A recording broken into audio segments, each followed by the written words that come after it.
Good morning everyone. दोस्तों, आज है मई 1 2023 और हम लोग करेंगे द हिंदू न्यूज़पेपर के एनालिसिस। मेरा नाम है सितेंद्र चौधरी और आज कुछ टॉपिक हम आपके लिए लेके आए हैं।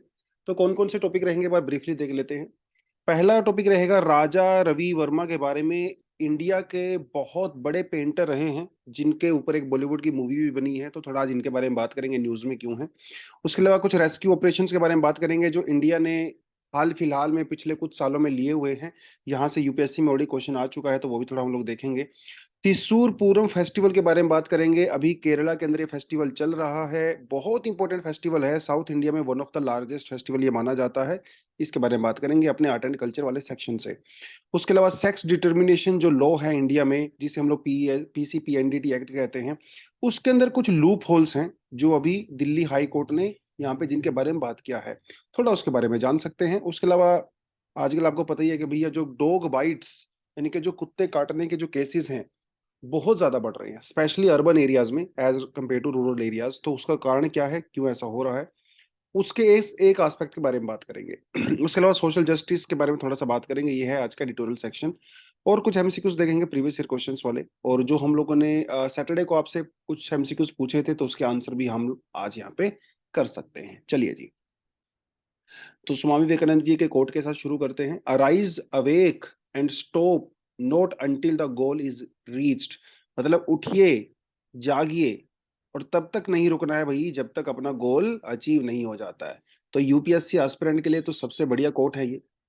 उठिए का मतलब ये नहीं है कि भैया सुबह उठिए, उठिए का मतलब ये है कि अपनी जिंदगी में जो हम लोग चीजें चल रही थी उससे अपने आप को ऊपर उठना है, जागना है, अपने रियल गोल को पहचानना है, उसको अचीव करने के लिए जो है तब तक नहीं रुकना है जब तक उसको हम लोग पा नहीं लेते हैं। तो हिम्मत नहीं हारनी है, लगे रहना है काम पे। और आज है महाराष्ट्र डे, तो महाराष्ट्र दिनाच्या हार्दिक शुभेच्छा। तो जो बच्चे हमारे महाराष्ट्र से बिलोंग करते हैं, मराठी स्पीकिंग बच्चे हैं, तो उनके लिए आज ये आपको बधाई है सभी को महाराष्ट्र डे की, क्योंकि आज के दिन महाराष्ट्र और गुजरात दोनों अलग अलग हुए थे 1960 में। उससे पहले Maharashtra Marathi speaking people, Gujarati speaking, Kutch speaking जो है, देवर टुगेदर। लेकिन काफी संघर्ष किया गया और महाराष्ट्र को एक जो है सेपरेट स्टेट बनाया गया 1960 के अंदर में। चलिए जी। Last unfinished work of Raja Ravi Varma to be up for the public display. तो ये पारसी लेडी, इनका जो है वो एक लास्ट वर्क था, लेकिन इसको राजा रवि वर्मा फिनिश नहीं कर पाए थे। तो इनको कुछ आर्टिस्ट के द्वारा अभी रेनोवेट किया गया, मतलब इसको दोबारा से रिस्टोर किया गया है। और फिर ये बाद में थोड़ा सा इसको डिस्प्ले किया जाएगा, या इसको बेचा भी जा सकता है, राइट। तो वो थोड़ा सा यहाँ पे किया जाएगा। तो उसके अलावा ये न्यूज आपको थोड़ा पढ़ता होना चाहिए। राजा रवि वर्मा जी का जो जन्म हुआ था वो बेसिकली किली मनूर के अंदर ही हुआ था। तो किली मनूर जो पैलेस ट्रस्ट है, वो इनकी पेंटिंग वगैरह को संभाल के रखती है। उसके अलावा इनका जो यूज करना होता है, डिस्प्ले एग्जीबिशन वगैरह करना होता है, वो सब इन्हीं के द्वारा ही किया जाता है। तो इनके जो अनफिनिश्ड वर्क था, तो उसको पारसी लेडी, बेसिकली ये आपको पता होना चाहिए, वर्ड प्रीलिम्स के लिए काफी इंपॉर्टेंट रहेगा। That Parsi lady painting was a work of which of the following famous Indian painters। तो राजा रवि वर्मा, ये न्यूज में इस तरह से पूछ सकते हैं आपसे। तो 1906 में इनकी एक्चुअल डेथ हो गई थी और वो यहीं पे पैदा हुए थे। और वाटर कलर पेंटिंग में उनकी महारत हासिल थी, और कई लोगों से उन्होंने यहाँ पे सीखा। रॉयल पेंटर जो थे पैलेस के अंदर ही, जिनका नाम था रामा स्वामी नायडू, तो वहां से उन्होंने सीखा। बाद में कुछ फ्रेंच आर्टिस्ट थियोडोर जेनसन, ये भैया फ्रेंच और डच के अंदर वहां पे पेंटिंग किया करते थे। तो डच थे मेनली, फ्रांस के अंदर भी किया करते थे। तो थियोडोर जेनसन से इनका नाम जुड़ा हुआ है। ऑयल और वाटर पेंटिंग इनकी स्पेशलिटी हुआ करती थी। और इन्होंने रियलाइज्ड एक्सप्रेशन के ऊपर फोकस किया, रियलाइज स्किन टोन के ऊपर फोकस किया। तो जैसे आप इस पेंटिंग को देखिए, तो इनका जो फेशियल एक्सप्रेशन है वो भी ऐसा लगता है कि रियल किसी ने पिक्चर क्लिक किया होगा। इनकी स्किन टोन देखिए, वो भी एकदम बिल्कुल ऐसा लगता है रियलिस्टिक स्किन टोन है ना। इसके ऊपर फोकस किया। राजा रवि वर्मा के ऊपर एक मूवी भी बनी हुई है, आप देख सकते हो बॉलीवुड में। इनकी जो सबसे बड़ा कंट्रीब्यूशन पता क्या है, वो ये है कि इंडियन गोड्स को घर घर तक पहुंचाया।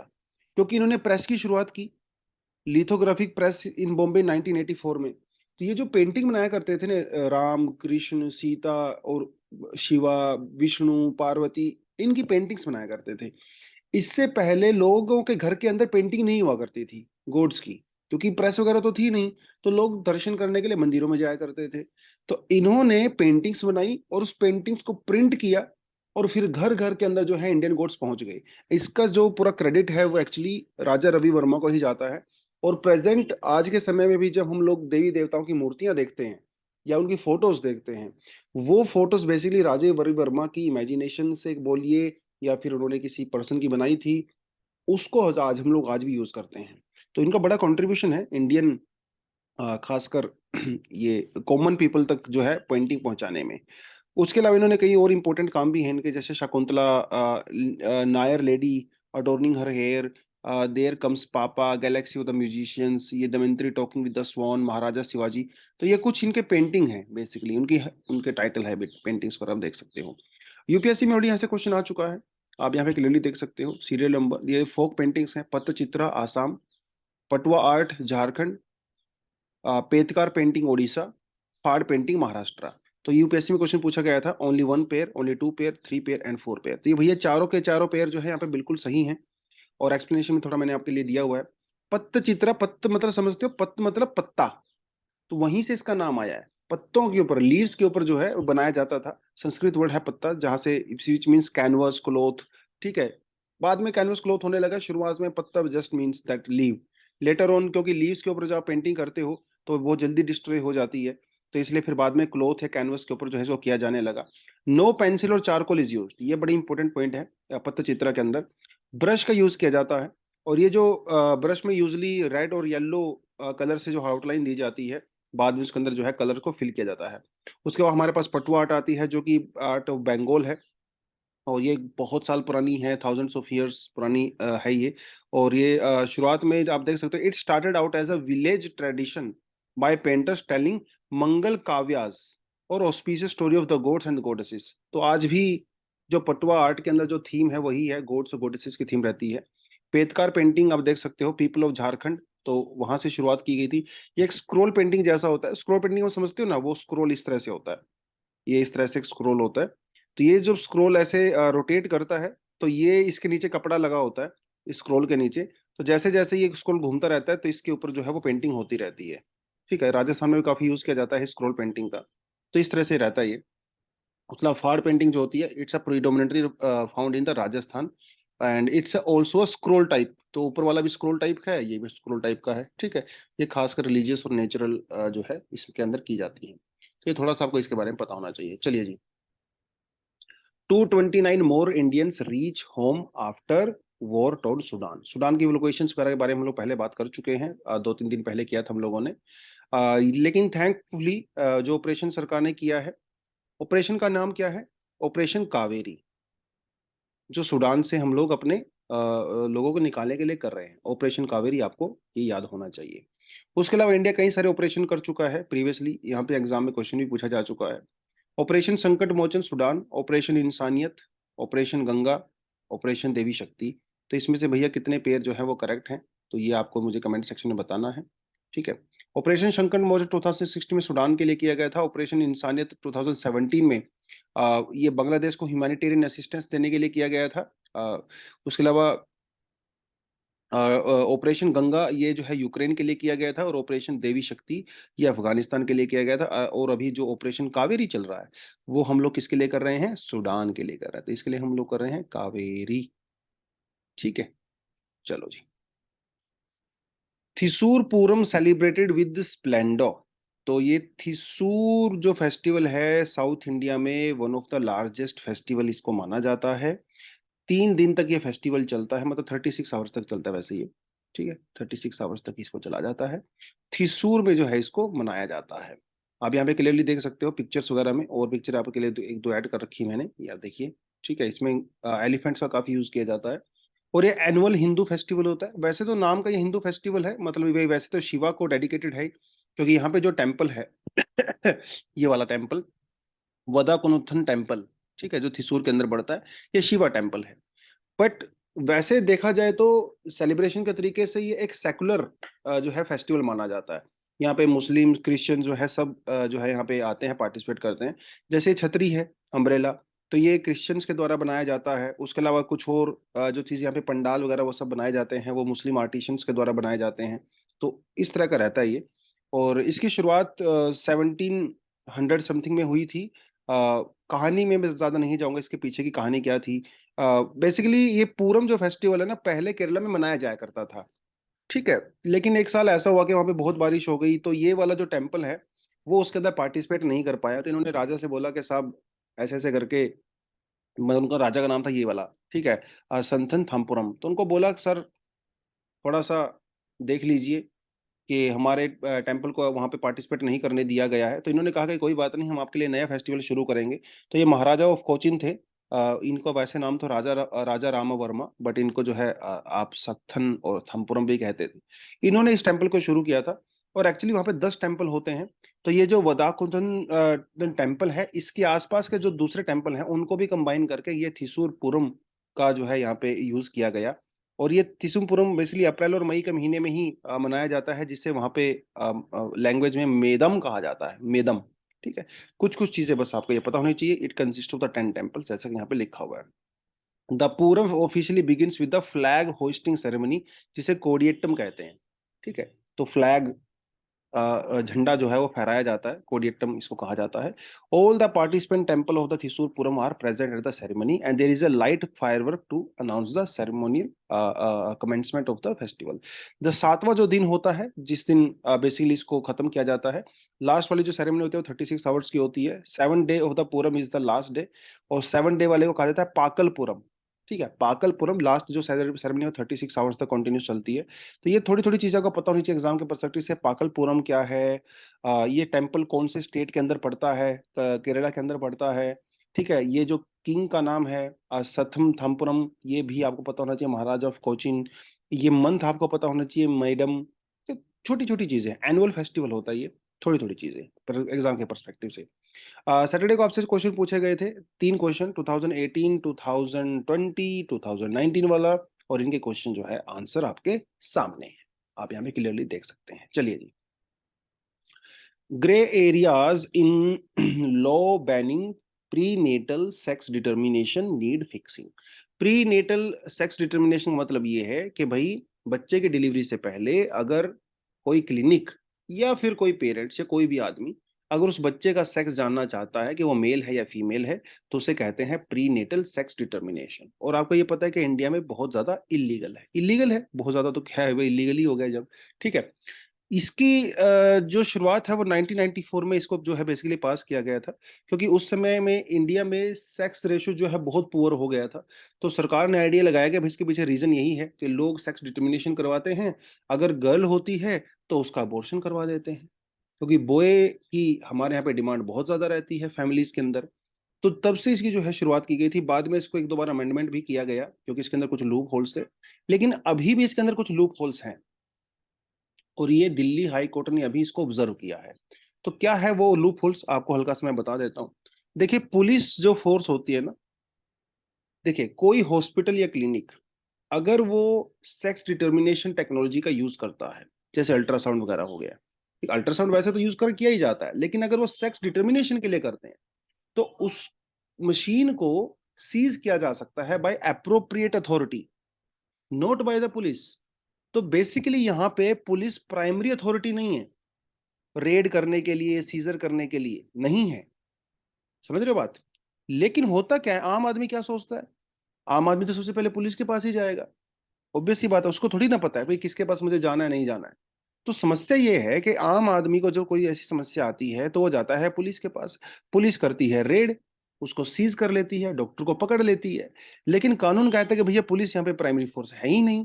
तो ये इस कानून के अंदर लूप होल है, लूप होल है। प्रैक्टिकली पुलिस प्राइमरी अथॉरिटी है, लेकिन कानून के अंदर पुलिस प्राइमरी अथॉरिटी नहीं। यहाँ पे साफ साफ लिखो, police is not the first authority competent to initiate action under the act. तो अभी हाई कोर्ट ने बेसिकली यही जो किया है ऑब्जर्वेशन, कि इसके अंदर कुछ लूप होल्स हैं।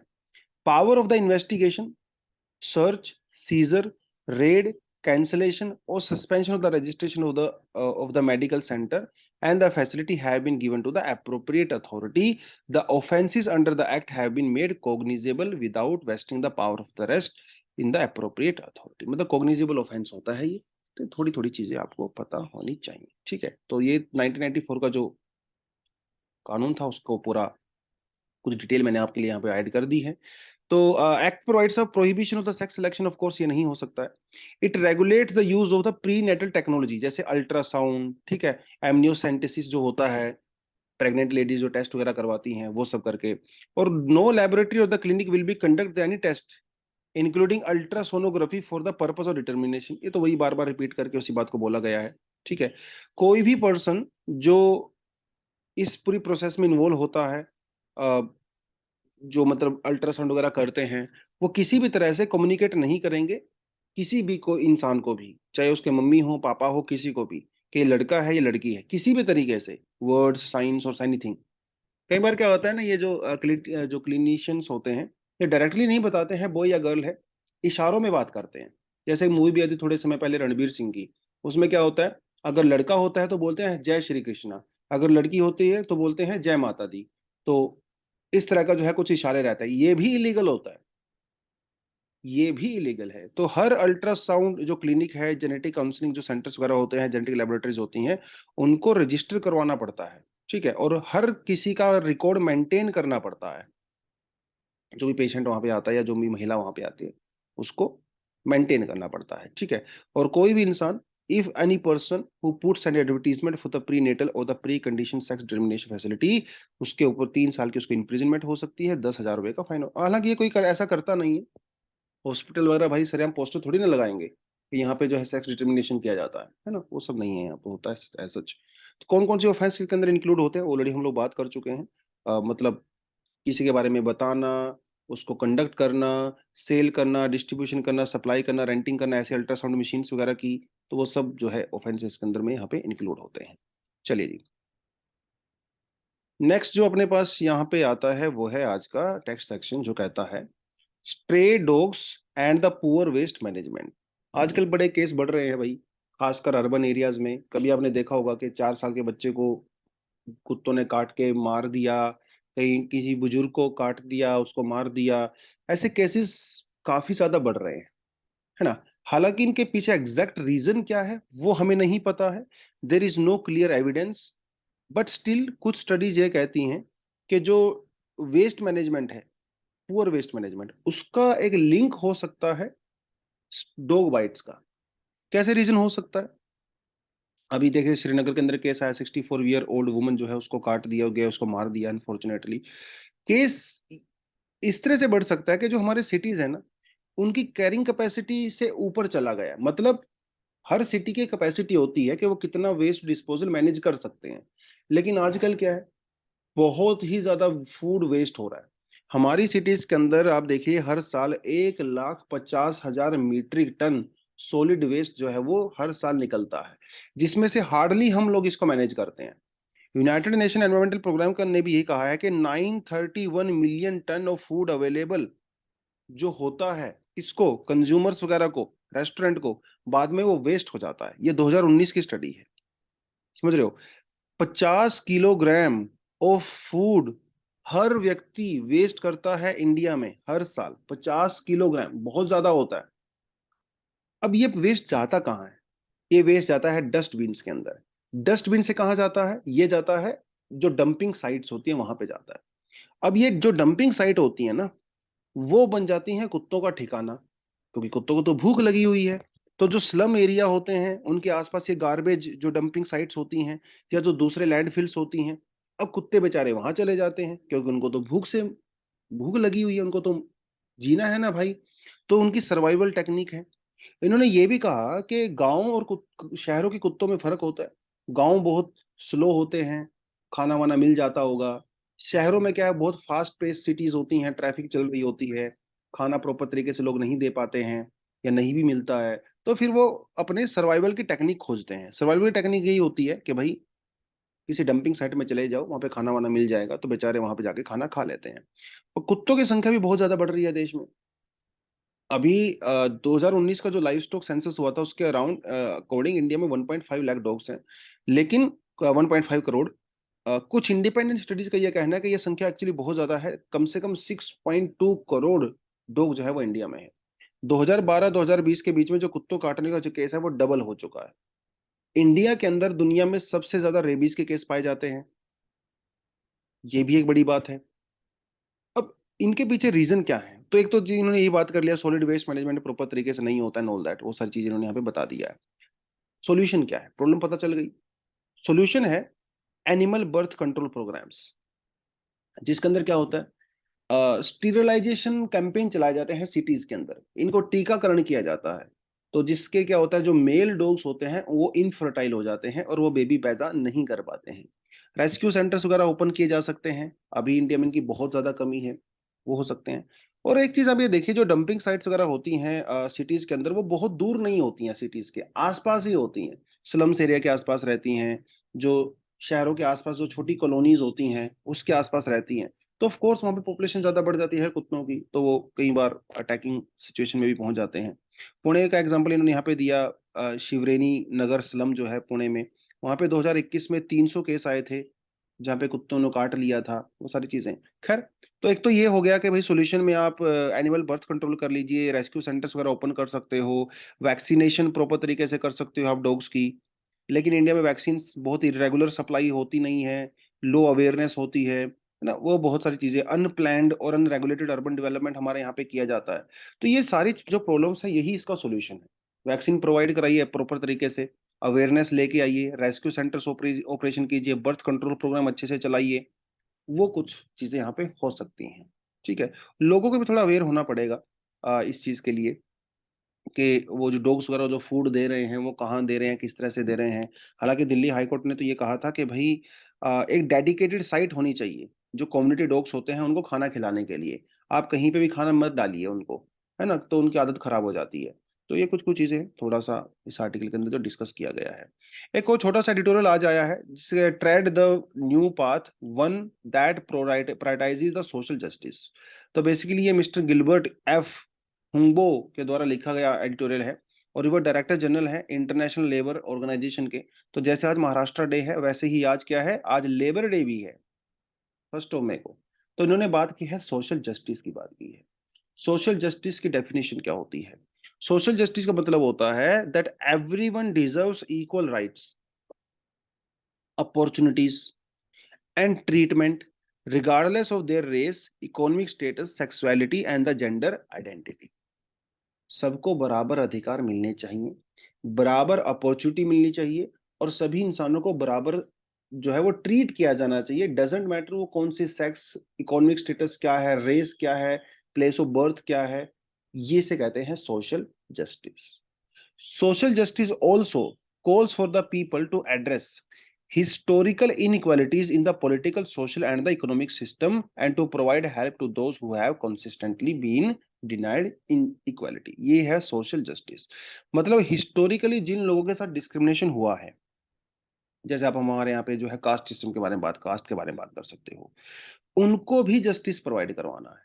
जो हिस्टोरिकली समाज के अंदर इनइक्वालिटीज चली आ रही है, चाहे वो पॉलिटिकल हो, सोशल हो, इकोनॉमिकल हो, ठीक है, उसको भी दूर करना है, ताकि सबको जस्टिस मिल सके, सबको न्याय मिल सके। सोशल जस्टिस के 5 प्रिंसिपल होते हैं: access, diversity, equity, participation and human rights. इन सब के ऊपर काम करना है। वो तो एक अलग बात हो गई, ये एडिटोरियल का पार्ट ऐसा नहीं था, ये अलग से ऐड किया गया था। अब कोविड से आप इसको थोड़ा सा एग्जांपल देख सकते हो। कोविड में, पेंडेमिक में क्या हुआ, इकोनॉमिक इनइक्वालिटी और ज्यादा बढ़ गई, क्योंकि पुअर आदमी के पास तो इकोनॉमिक प्रोटेक्शन होता नहीं है बेचारे के पास, तो उसके इनइक्वालिटी बढ़ी, जॉब लॉस हुआ, और सबसे ज्यादा लोग कौन मरे? वही लोग मरे जो गरीब बेचारे हैं, कि है ना, क्योंकि उनके पास प्रॉपर तरीके से हॉस्पिटल के लिए फीस नहीं है, वो सब चीजें करके, और पहले ही न्यूट्रिशन फूड प्रॉपर नहीं मिल पा रहा था।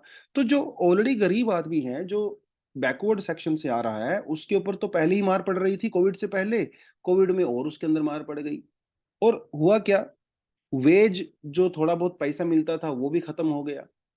कोविड के बाद जब मार्केट ओपन होना शुरू हुई तो वेजेस नीचे चले गए, पॉवर्टी बढ़ गई, इनइक्वालिटी भी बढ़ गई, है ना। जो स्मॉल मीडियम एंटरप्राइजेस थी, जहां पे बहुत लोगों को काम मिला मिला करता था, या तो वो बंद हो गई या उनके ऑपरेशंस बहुत कम हो गए। तो सोशल जो इनइक्वालिटी है वो और बढ़ी, इकोनॉमिक इनइक्वालिटी भी और बढ़ी। तो ये तो हो गई प्रॉब्लम, ये तो है समस्याएं। सॉल्यूशन क्या है जो सर ने यहाँ पे बात की है? सॉल्यूशन ये है कि भाई हमारी जो पॉलिसीज हैं वो ह्यूमन सेंट्रिक होनी चाहिए, रादर देन मनी सेंट्रिक, कि सिर्फ पैसा पैसा कमाते रहेंगे, पैसा कमाए, नहीं नहीं, ऐसा नहीं होना चाहिए। इंसानों को भी भाई इसमें इंक्लूड करिए यार, ह्यूमन राइट्स को इंक्लूड करिए, उनकी जरूरतों को समझिए, वो सब चीजें यहाँ पे होनी चाहिए। ठीक है, to allow people to pursue both material and wellbeing and their spiritual development in condition of the freedom and dignity. Freedom dignity की बात ये लोग कर रहे हैं, मटीरियल वेलबींग की बात कर, मतलब ऐसा नहीं कह रहे कि भैया सिर्फ आप स्पिरिचुअल डेवलपमेंट ही करते रहो। अरे भाई आपको समाज में रहना है तो मटीरियल वेल डेवलपिंग भी करना पड़ेगा, इसलिए सब चीजें बैलेंस होनी चाहिए। आप मटेरियल वेलबींग भी करिए, स्पिरिचुअल वेलबींग भी करिए, फ्रीडम भी दीजिए, डिग्निटी भी दीजिए, और ह्यूमन सेंट्रिक डेवलपमेंट आप करिए। मतलब बड़ी बड़ी बातें जो की जाती है यूजुअली इस तरह के एडिटोरियल्स वगैरह के अंदर। इकोनॉमिक सिक्योरिटी प्रोवाइड करवाइए, इक्वल अपॉर्चुनिटी प्रोवाइड करवाइए। जो इंटरनेशनल लेबर ऑर्गेनाइजेशन का जो प्रिंसिपल है, which focus on the inequality, poverty alleviation, social protection वगैरह, आप इनके ऊपर काम करिए। सस्टेनेबल डेवलपमेंट गोल 8 जो है अपना, जो कहता है डिसेंट वर्क फॉर ऑल। देखिए यहाँ पे वर्ड डिसेंट बहुत इंपॉर्टेंट है, वर्क फॉर ऑल इंपॉर्टेंट नहीं है, काम भैया डिग्निफाइड भी होना चाहिए। जैसे हम मैनुअल स्कैवेंजर्स की बात करते हैं, अब काम तो वो भी है, लेकिन वो डिग्निफाइड वर्क नहीं है ना यार। तो डिसेंट वर्क फॉर ऑल वो सब यहाँ पे होना चाहिए। जो नई टेक्निक्स आ रही हैं, जैसे चैट जीपीटी का एग्जांपल यहाँ पे देख सकते हो, राइट, वो टेक्निक ऐसी होनी चाहिए जो लोगों के लिए जॉब्स क्रिएट करें, उनको हेल्प करें, रादर देन उनसे जॉब्स छीने। इस तरह की चीजें होनी चाहिए। लॉन्ग टर्म स्ट्रक्चरल ट्रांसफॉर्मेशन जो है वो होनी चाहिए, क्लाइमेट चेंज को थोड़ा सा फोकस करो, जॉब्स क्रिएट उस सेक्शन में होनी चाहिए, स्किल वगैरह डेवलपमेंट होने चाहिए, स्किल ट्रेनिंग वगैरह प्रोवाइड करवाइए, है ना, वो सारी चीजें। क्योंकि जो नई टेक्निक आती है तो उसकी वजह से कई बार वर्कर्स आउट ऑफ जॉब्स हो जाते हैं, तो उनको नए जमाने के हिसाब से स्किल प्रोवाइड करानी जरूरी होती है। जो डेमोग्राफी है, हमारी पॉपुलेशन है, उसको स्किल दीजिए, एजुकेशन दीजिए, ताकि उससे हम लोग डिविडेंड ले सकें। तो डेमोग्राफी एक प्रॉब्लम नहीं होनी चाहिए, डेमोग्राफी एक सॉल्यूशन होना चाहिए। वो सब चीजें इन्होंने यहाँ पे कही।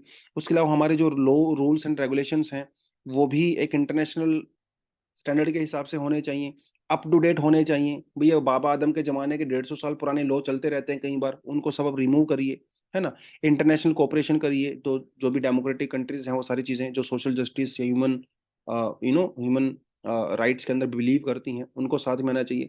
तो ग्लोबल कोलिशन की रिक्वायरमेंट है सोशल जस्टिस वाले मामले में भी, ठीक है। तो ये कुछ कुछ चीजें इन्होंने बड़ी बड़ी बातें कही हैं। अब ये ग्राउंड के ऊपर कैसे होगा नहीं होगा वो एक अलग बात है, प्रैक्टिकली कैसे होना चाहिए वो एक अलग बात है। जैसे क्लाइमेट चेंज के लिए हम लोगों ने यूएनएफ ट्रिपल सी बनाया, जैसे बायोडाइवर्सिटी के लिए हम लोगों ने हम लोगों ने सीबीडी बनाया। इस तरह से सोशल जस्टिस के लिए भी एक इंटरनेशनल कुछ ऐसा होना चाहिए, स्पेशली जो उसके लिए ही डेडिकेटेड हो, जहाँ पे लोगों के अपॉर्चुनिटी की बात करें, सोशल इनजस्टिस की बात करें, इनकम इनइक्वालिटी की बात करें, डिग्निटी ऑफ वर्क की बात करें। ऐसा कुछ होना चाहिए, अभी तक हमारे पास ऐसा है नहीं। हाँ, यूनाइटेड नेशन के अंदर जैसे आपका इकोसोक हो गया, यूनेस्को हो गया, वो थोड़ा बहुत बात करते हैं, बट डेडिकेटेड हमारे पास ऐसा कोई प्रोग्राम नहीं है जो कि ऐसा होना चाहिए। तो ये है कुछ चीजें जो इन्होंने यहाँ पे कही हैं। तो आप यहाँ पे अगर देख लिखना चाहो तो आप क्वेश्चन भी लिख सकते हो, ऐसी तो कोई बात नहीं है। आप लिख सकते हो जैसे what is the meaning of social justice, what is social justice, ठीक है। Discuss the issues faced during covid pandemic and suggest some solutions, suggest some solutions. तो इस तरह का क्वेश्चन आप जो आराम से लिख सकते हो 150 वर्ड्स में, 10 मार्क्स में, ठीक है। अगर आपको आंसर राइटिंग प्रैक्टिस करते हुए थोड़ा समय हो गया है तो फिर आप टाइम के हिसाब से करें, 6 to 7 मिनट के अंदर आंसर लिखने की कोशिश किया करें जो 150 वर्ड्स का होता है। तो what is social justice, discuss the issues faced during the covid pandemic and suggest some solutions. तो ये छोटा सा आंसर आपका यहाँ से आराम से बन जाता है। तो उसके अलावा देखिए, lives of the 600 villages set to change for the better, ये आप थोड़ा सा सेल्फ स्टडीज को कर सकते हो, ठीक है। चलिए जी, तो आज के लिए इतना ही था, थोड़े से आर्टिकल थे, छोटा सा न्यूज़पेपर आज एनालिसिस हुआ अपना। बट एनीवेज, हर बॉल पे छक्का नहीं मार सकते भाई, हर दिन पार्टी नहीं होती है, कभी अच्छे आर्टिकल आते हैं कभी नहीं आते हैं। तो आज के लिए इतना ही था, thank you very much, all the best, जय हिंद।